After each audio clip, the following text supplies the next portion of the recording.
Hello guys, ito na po ang ating pork knuckle pagkatapos po natin chop-chopin at hugasan ng bonggang-bongga.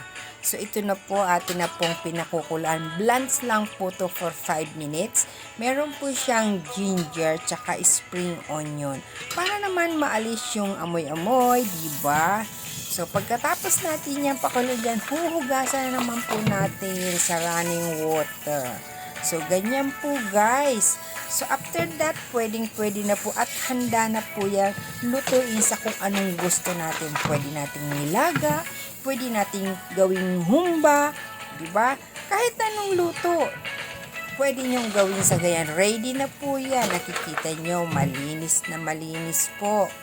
Wala kayong makikitang kauntimang balahibo dyan. Kahit na yung sipit ng paa, malinis po yan. Malinis.